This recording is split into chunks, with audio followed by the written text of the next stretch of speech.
I've got some troubling news about England's royal family. Prince William had spent decades learning how to carry grief without letting the world see its weight. But inside a restricted room at Windsor, one hidden palace document finally shattered that control. The file contained Diana's own desperate warning about her eldest son, a plea written only weeks before her death. When William reached the final paragraph, he stopped reading, lowered the pages, and whispered the question no one in the room was prepared to answer. Before we go deeper into what this really means for the royal family, make sure to subscribe so you don't miss a single update. William had been summoned to Windsor after archivists uncovered a restricted file marked The Kensington Memorandum, Personal Protection of Prince William. A memorandum is a record preserving important concerns or instructions.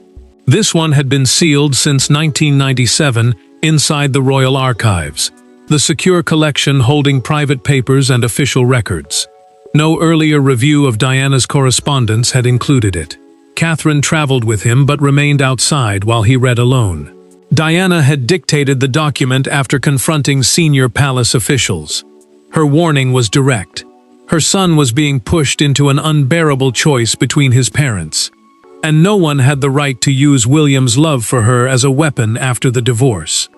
William kept reading until the words became personal. Diana described his sleeplessness, his fear of disappointing Charles, and the way he hid distress behind obedience. The prince felt the past close around him. His mother had seen everything, even when he believed nobody understood. The chair scraped against the floor. Catherine entered and found her husband standing beside the table, one hand pressed against the pages. William told her Diana knew he was suffering. Then his voice hardened. Powerful people had known too, and they had buried her warning. The final page deepened the wound. Diana feared a confidential palace strategy was being prepared to portray her as emotionally unstable if she refused to cooperate. Yet several names were missing. An attached page had been removed, leaving a broken reference and an unexplained gap. Charles privately received confirmation elsewhere. He set down his pen without speaking. His private secretary watched his face and understood the most disturbing truth. The king was not shocked that the memorandum existed. He was shocked that William possessed it. William refused to return the file. He wanted the missing page, the names, and the reason Diana's plea had been hidden for nearly 3 decades. The document had not merely reopened his grief. It forced everyone touched by her final struggle to face what they had protected, concealed, and allowed a young prince to endure. The memorandum carried Diana's name, but its deepest wound belonged to the family she left behind. William saw the voice of a mother trying to protect him. Charles saw the return of a conflict he had spent years attempting to contain. Catherine saw something more dangerous, a husband being pulled back into the pain of a childhood he had survived by never fully speaking about it. William had loved Diana with the fierce loyalty of a son who understood too much, too early. Even as a child, the prince sensed her loneliness and tried to comfort her when the pressure around the family became unbearable. That bond gave him warmth, but it also placed a quiet responsibility on his shoulders. He was not only her son. At times, he felt like her protector.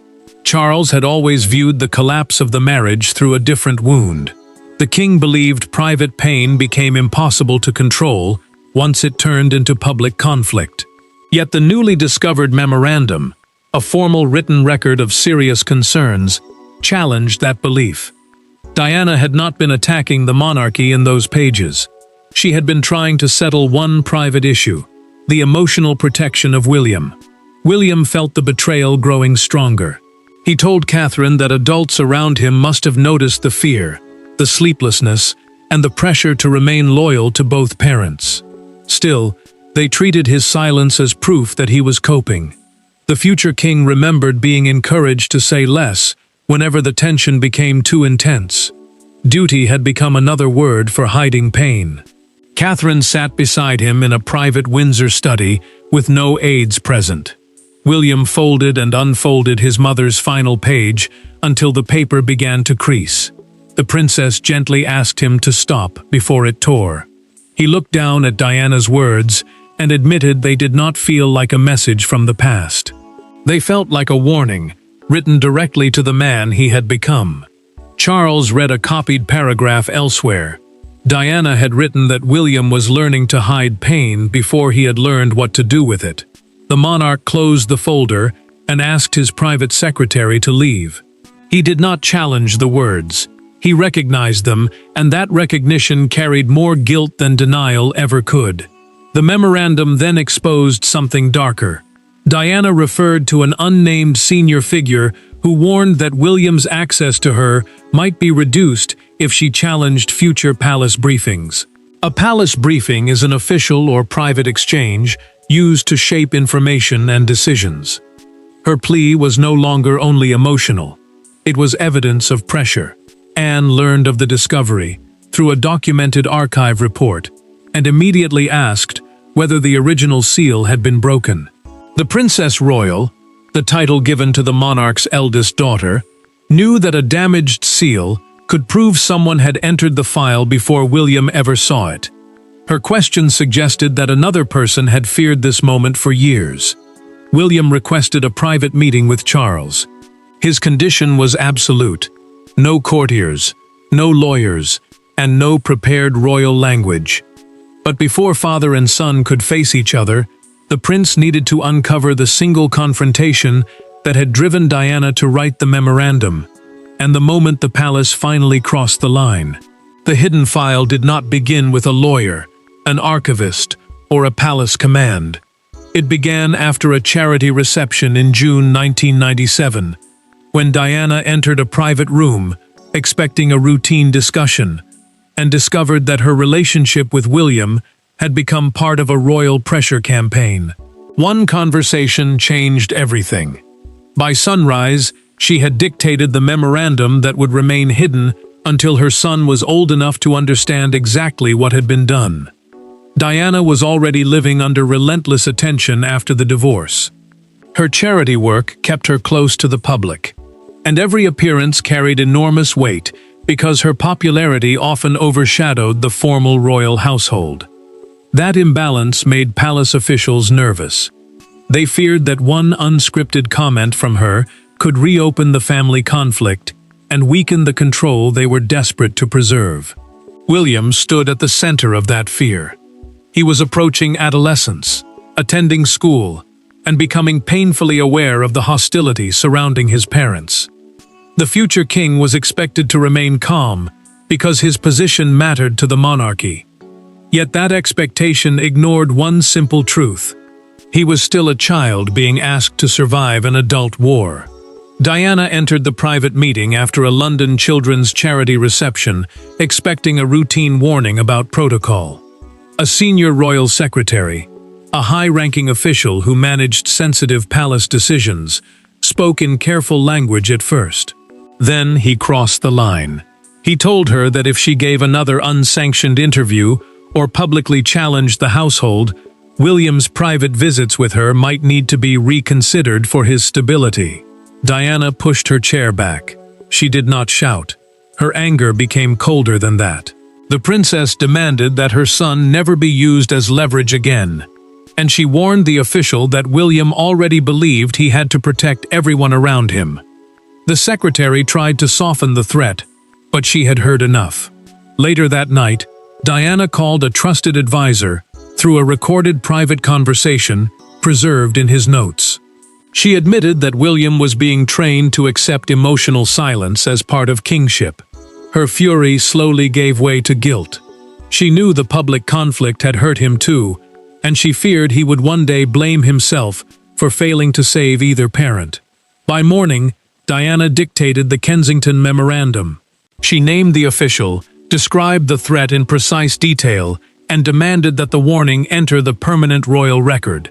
The document was copied and sealed.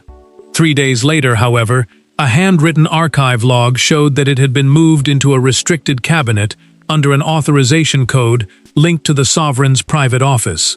William studied that same log decades later and pressed his finger against the faded mark.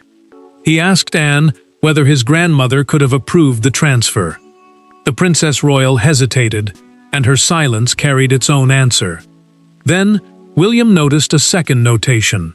Charles had been informed of an incident involving access to the princes. The past had now delivered the prince to his father's private door, carrying a document that demanded more than an explanation. It demanded an admission. There were no advisors to soften the language, no private secretaries to redirect the conversation, and no official statement waiting outside the door. William entered carrying Diana's memorandum. Charles remained seated behind a small table. Between them rested almost 30 years of silence. Then William placed the document in front of his father and asked one direct question. "Did you know they threatened to use me against her?" Charles looked at the original pages but did not touch them. The king had already read copied extracts, yet William wanted him confronted by Diana's own annotations, the handwritten marks showing where anger had broken through her restraint. The meeting took place in a secluded Windsor sitting room, far from the formal spaces where every royal word could be managed. William stood before him not as heir to the throne, the person next in line to become monarch, but as Diana's son. Their relationship had survived scandal, family departures, succession, and years of controlled reconciliation. That history made the moment more painful. They had rebuilt trust without ever opening the wound now lying between them. Charles admitted through the private conversation that he knew there had been a dispute over Diana's access to the children. He insisted he never authorized anyone to threaten her. William answered without raising his voice. Failing to stop the pressure, he said, was still a choice. The king argued that the household had been trying to protect William and Harry from endless conflict. The prince's restraint finally broke. Why, he demanded, did protection always require silence from Diana and obedience from her sons? Why had every adult decision left the children carrying consequences they never created? Charles reached toward the memorandum. William kept one hand firmly over it. Neither man moved. The silence became unbearable. Finally, the monarch withdrew his hand, and his son told him those words would not vanish into another locked cabinet. Charles then revealed what the copied record had not shown. Queen Elizabeth had ordered the file sealed because she feared its language could destroy the last remaining trust between Diana, the palace, and the future king. The late monarch intended the memorandum to remain private until William was older. William stared at his father. He was older now. He had been an adult for decades. Why had nobody returned the truth to him? Charles answered that reopening the file would have caused damage without changing the past. To William, the words sounded painfully familiar. Once again, someone else had decided what he was strong enough to know. The prince moved toward the door, then stopped. He announced that the archive authorization and missing attachment would be investigated independently, even if the inquiry reached the king's closest advisors. William had finally confronted his father, but the deeper question remained untouched. Who still controlled Diana's record, and who would lose power if the missing page returned? Within hours, the palace stopped treating the memorandum as a family wound and began treating it as a threat to the crown. Lawyers examined ownership, archivists reviewed access logs, advisors debated whether Diana's words could ever become public. Yet behind those formal discussions stood one grieving son who had already made his decision.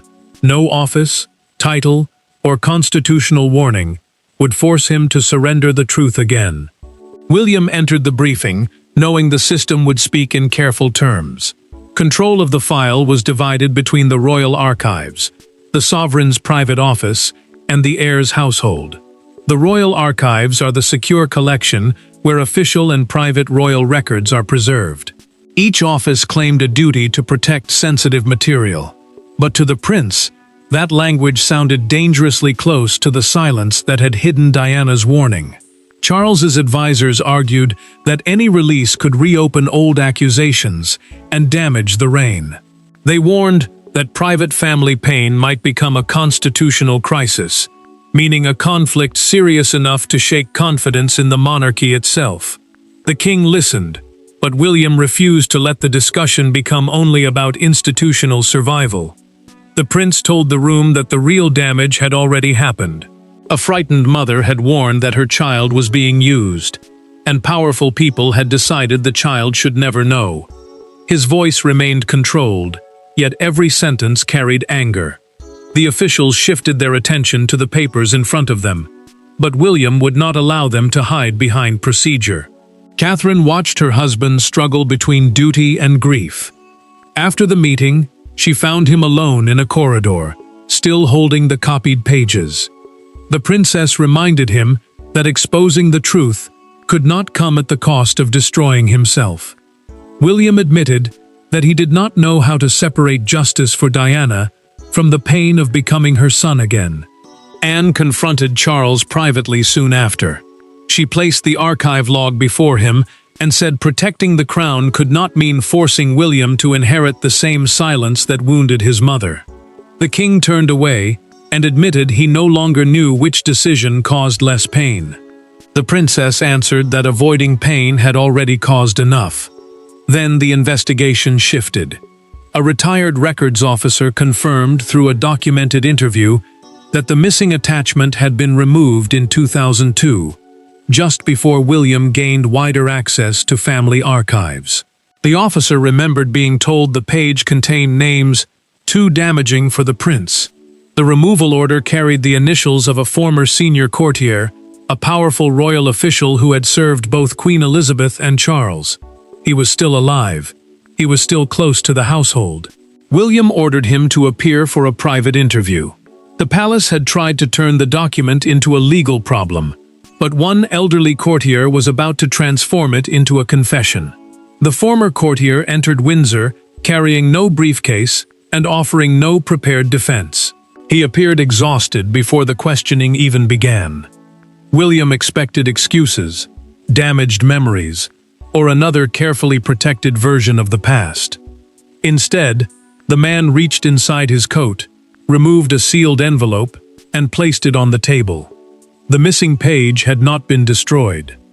He had kept it for 24 years because he feared the day Diana's son would finally ask for the truth. William sat with Catherine and Anne while Charles stayed away. The king had been informed of the interview, but he knew his presence might silence the man before the truth emerged. The retired courtier explained that he removed the attachment in 2002, just before William gained wider access to private family records. He had been ordered to eliminate anything that could permanently turn the prince against the monarchy. William asked why he obeyed. The courtier answered through the recorded private interview that he believed protecting the institution justified withholding painful information from a young future king. The prince stared at him and said that was exactly what Diana had feared. Adults had decided silence was protection, then forced a child to live with the damage. Anne recognized the signatures before anyone spoke. She removed her glasses, studied the page, and looked directly at the former official. The princess told him that loyalty without conscience became cowardice. He lowered his head, but she did not soften the judgment. Catherine opened the envelope and handed the missing page to William. His hands tightened as he read Diana's final request. If anything happened to her, her sons must one day be told that she had fought for their freedom, to love both parents without punishment. The words struck him harder than accusation.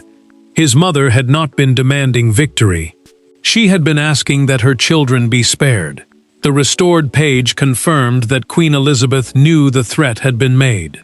The late monarch ordered the responsible secretary removed from direct contact with Diana, but she also commanded that the details remain sealed to prevent another public family collapse.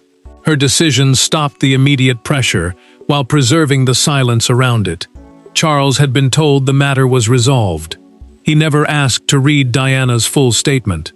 That did not make him the architect of the threat, but it left him responsible for accepting reassurance without demanding truth. William acted immediately.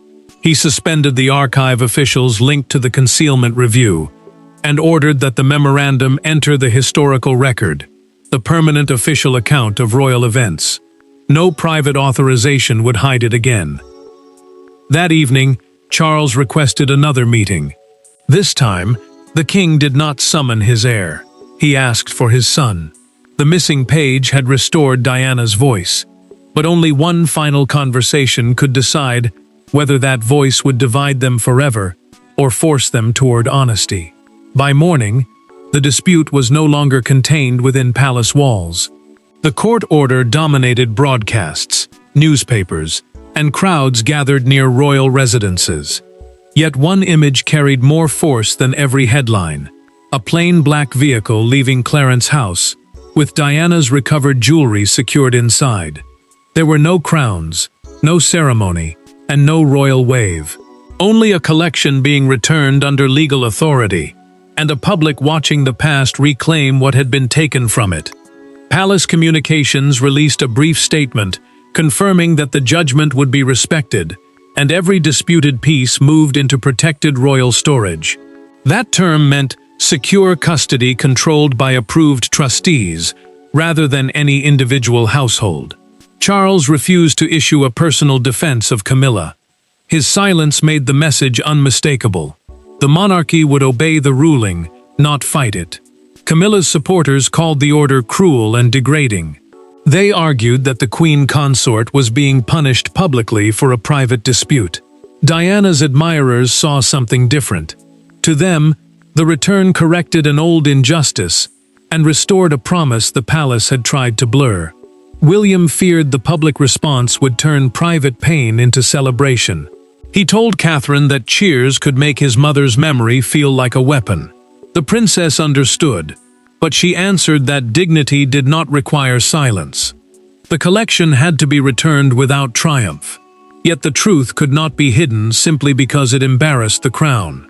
Outside Kensington Palace, a crowd gathered beneath the gates carrying small blue ribbons for the sapphire necklace. When the transfer vehicle passed, the voices stopped. The silence lasted only seconds, but it carried years of grief. Then one woman called out, "They are going home." The next morning, a leading newspaper printed a full-page image of the closed jewelry cases beneath 4 words: "Diana's legacy returned." Broadcasters repeated the phrase throughout the day, turning the court decision into a national judgment on memory, ownership, and royal power. Then the final missing piece came back. Independent legal representatives recovered the diamond locket from the secure deposit box and arranged its delivery to William and Harry. Their role was to transfer the item without palace control or interference. The prince received it privately, opened it, and found the childhood initials engraved inside. William read them once. Then again, he closed his hand around the locket and said nothing. Every jewel had now been recovered. Every order had been enforced. But Charles still faced the hardest decision of all: what Camilla's actions would cost her inside the family.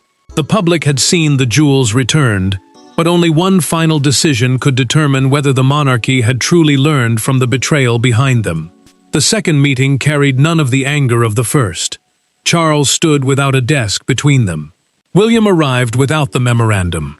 For once, neither man brought the machinery of monarchy into the room. There was only a father who had failed to ask enough questions, and a son who had spent most of his life wondering whether his mother's pain had mattered to the people who survived her. Charles had chosen his private rooms because no aides, lawyers, Catherine, or Anne would be present. The silence mattered. Without witnesses, the king could speak as a father instead of a sovereign, the person who formally carries the authority of the crown. William could answer as a son instead of the future monarch expected to protect the institution. Charles admitted that the palace culture of the 1990s had rewarded containment over compassion. Problems were managed, statements were controlled, and painful emotions were treated as dangers to be contained. The monarch said he had relied on advisors because facing Diana directly had become emotionally exhausting and politically dangerous. William listened, but he did not let those words become an excuse. William told his father that he did not need him to accept every accusation in the memorandum. He needed Charles to admit that Diana's fear had been real, and that their son had paid the price for everyone's silence. The prince said the wound was not only what happened, it was that adults saw the damage and still chose not to speak. Charles struggled before answering. Then the king said Diana had loved William with absolute intensity. He admitted he should have recognized how desperately she was trying to protect the boy, even after their marriage had collapsed. The words came slowly, but they carried no palace polish. Charles removed his signet ring and placed it on the table. A signet ring is a traditional symbol of personal and royal authority, and setting it aside stripped the moment of rank. He looked at William and said, "I was afraid that asking more would make everything worse. I understand now that not asking was also a choice." William finally revealed the guilt beneath his anger.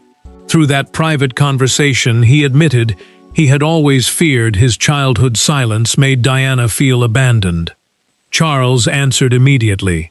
"No child," he said, "should ever carry responsibility for the failure of adults."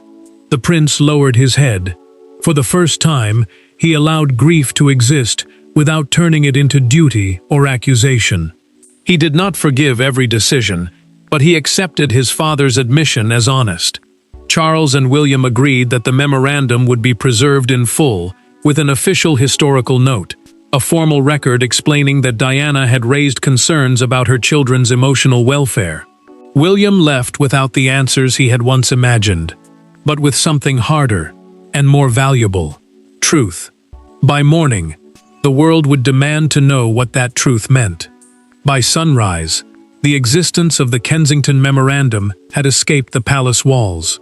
Headlines did not focus on constitutional procedure or archive policy. They focused on one devastating image: a mother warning that her son was being crushed between love and duty.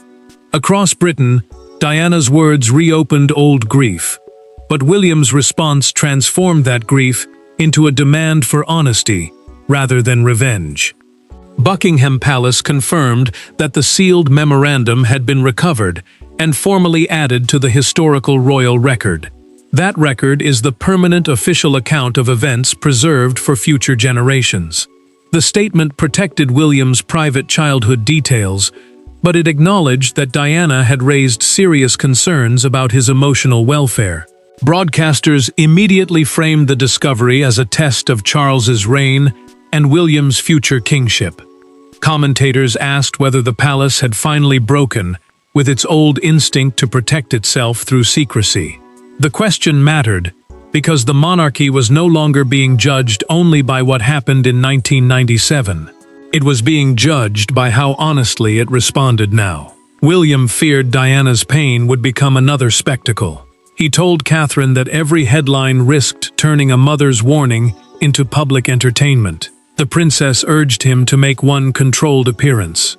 If he remained silent, hostile voices would define the meaning of the document for him. Charles faced renewed criticism, but the king rejected his advisor's proposal to challenge the memorandum's interpretation.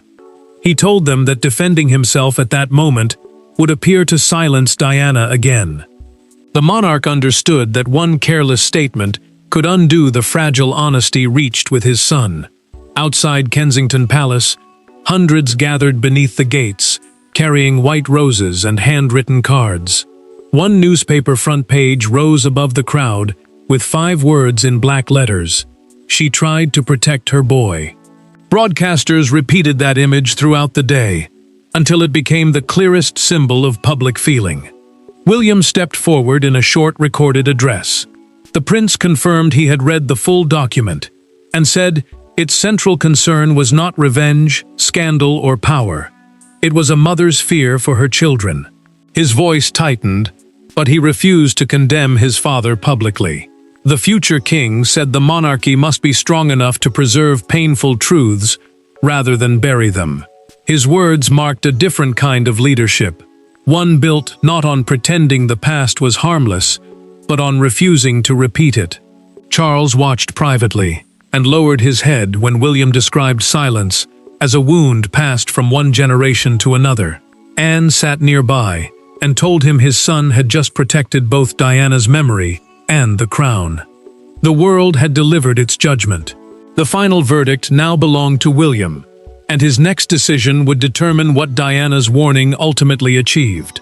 The document had begun as evidence of fear, secrecy, and a mother's desperation. It ended as something the palace had never intended it to become, a guide for the future. William could not return to 1997. He could not remove Diana's loneliness, challenge the officials who had frightened her, or tell his younger self that none of it was his fault. But he could decide that the silence she feared would end with him. William called a final family meeting with Charles, Catherine, Anne, and senior household representatives. He made one thing clear from the beginning. This was not about punishing a new generation for the failures of the old one. It was about making sure no royal child would ever again be trapped inside a conflict created by adults. The complete Kensington Memorandum was permanently catalogued. That meant every page, signature, and attachment would remain part of the official historical record, protected from private removal or secret authorization.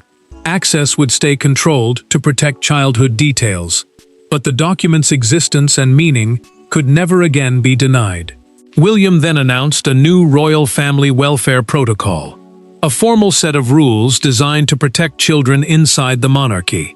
No young royal could be used in disputes between households, advisors, or family members.